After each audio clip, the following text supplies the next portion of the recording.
it's Emily, the pop-up stitcher. I am back with another bag tube.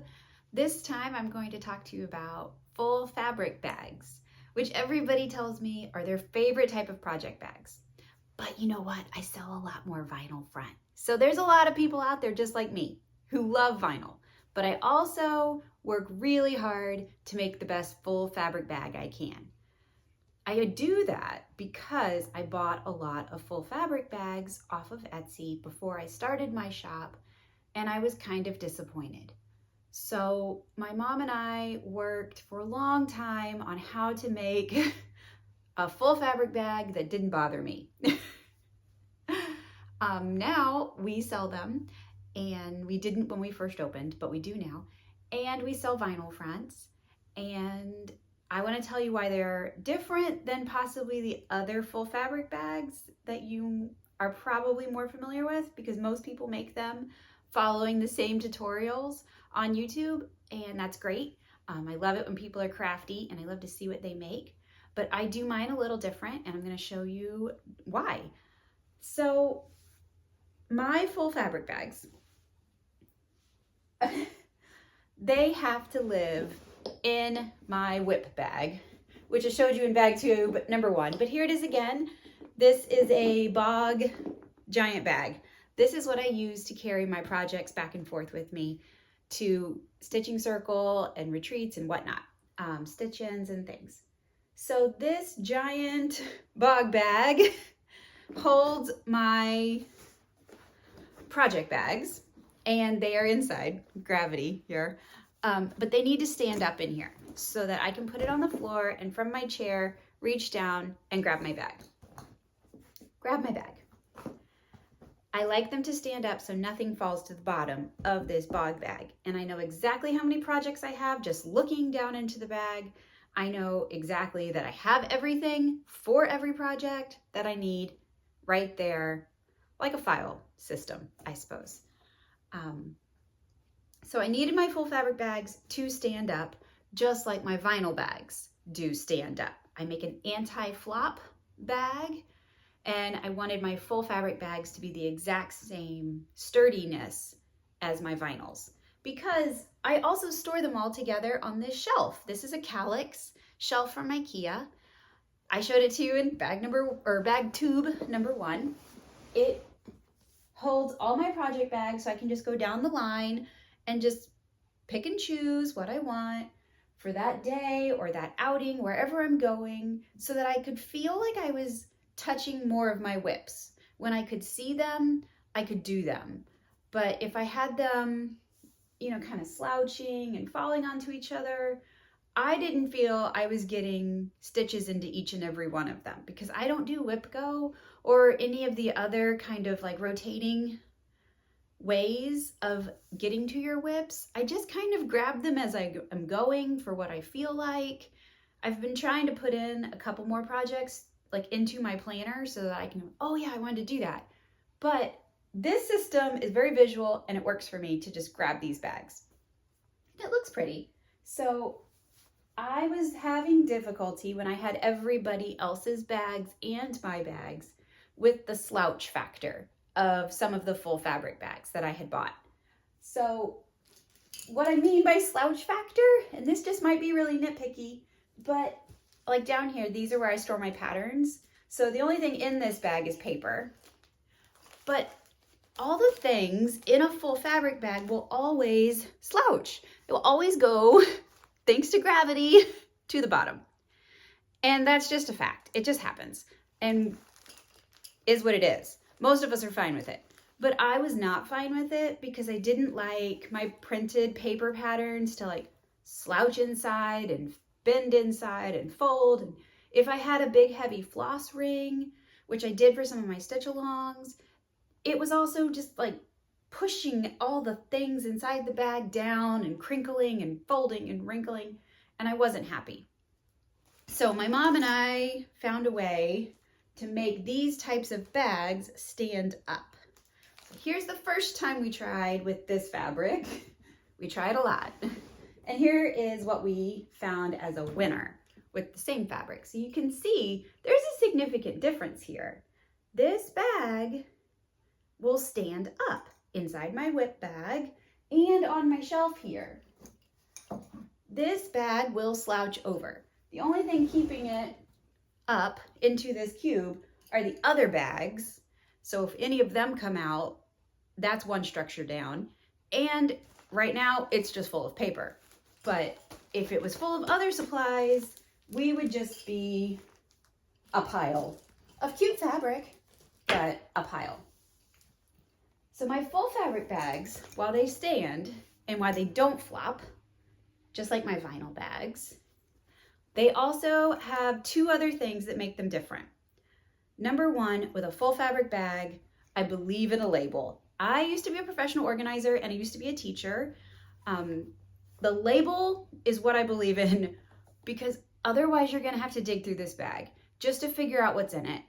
And we don't always remember what's in it. We don't always remember just by looking at, our linen, what project it was. It's impossible to hold all that in your working memory.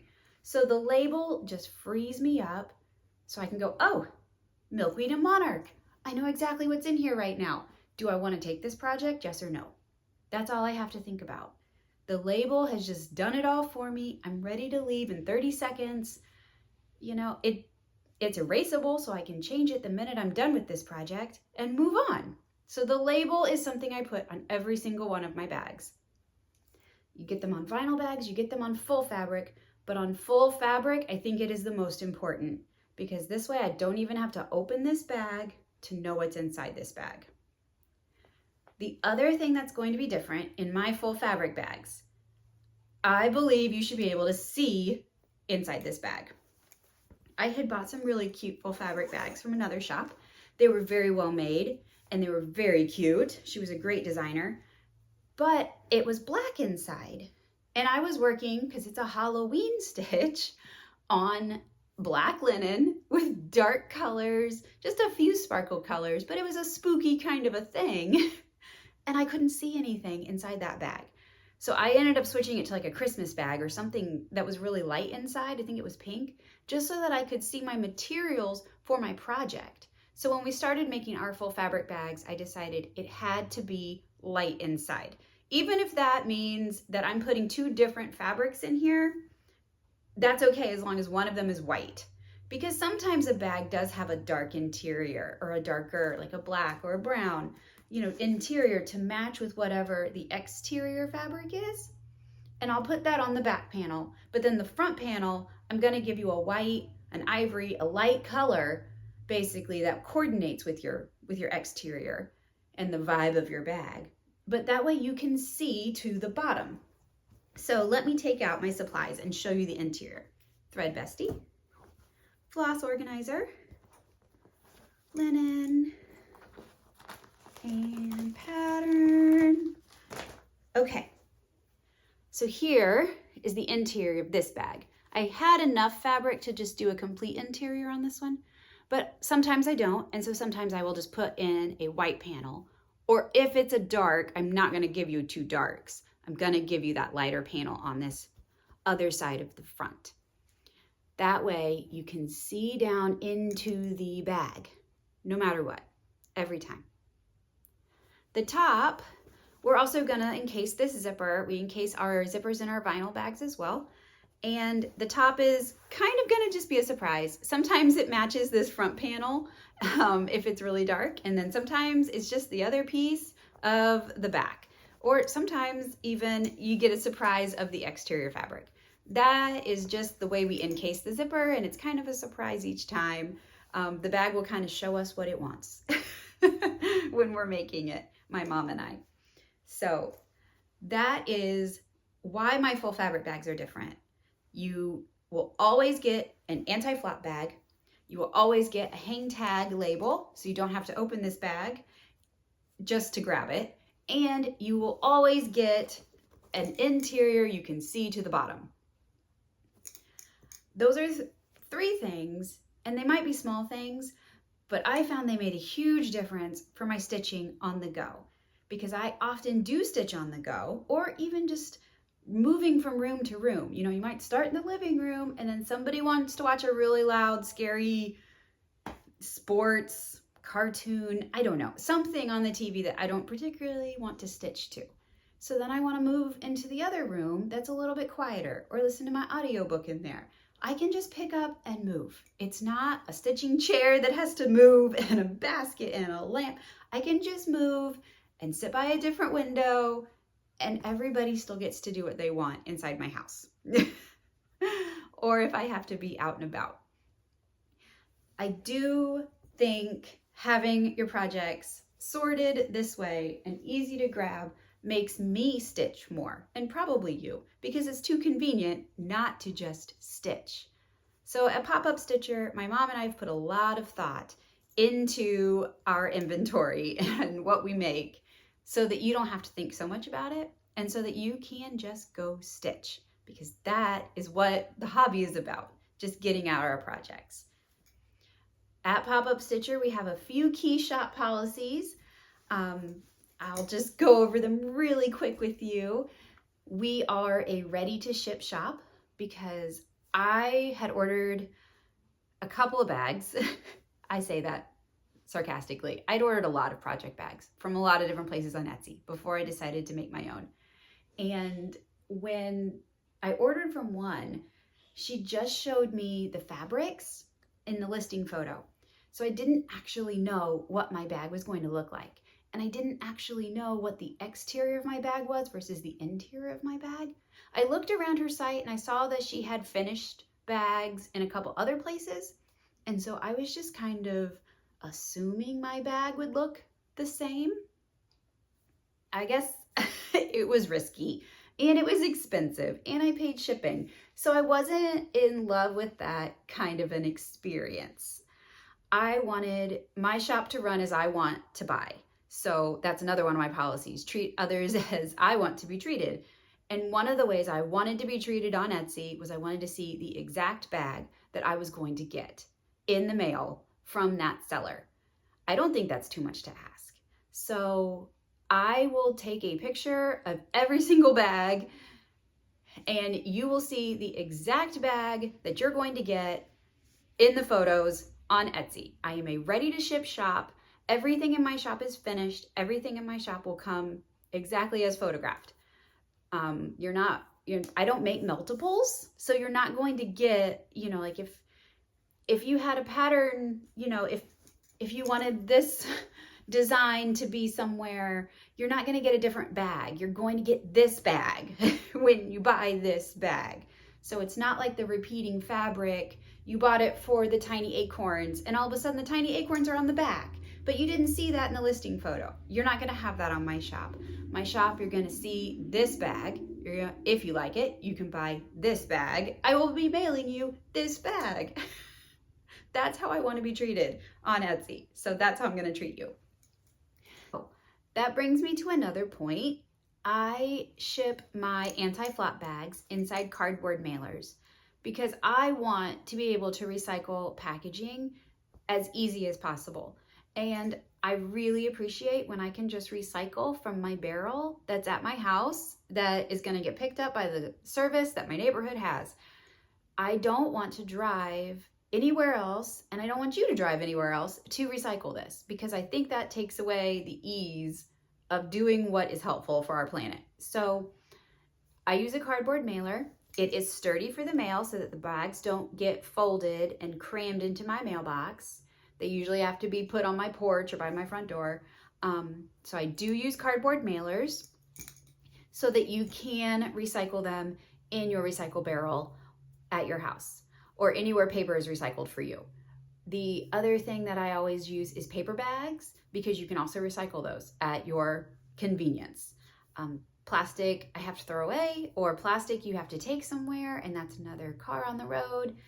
So I do not use plastics unless it's a pair of scissors and they came with it, and then I'm just gonna leave them in there for you. But that is a teeny tiny plastic over a pair of embroidery scissors versus the larger plastic and the bubble mailers. I don't use those.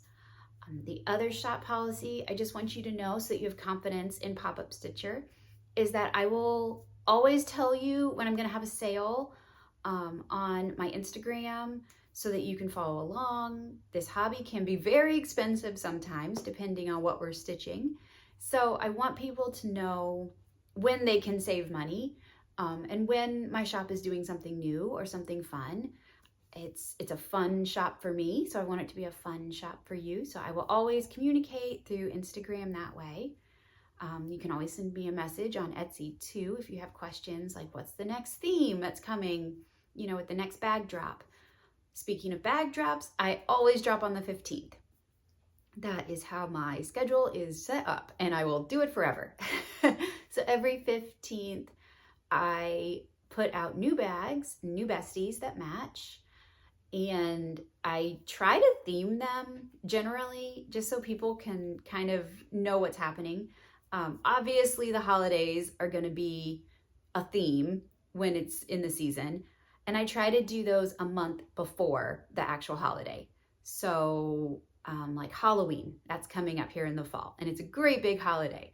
Halloween, I'm going to try to have all my Halloween bags in September on the 15th, so that you will have a whole month before Halloween actually gets here to get a Halloween bag.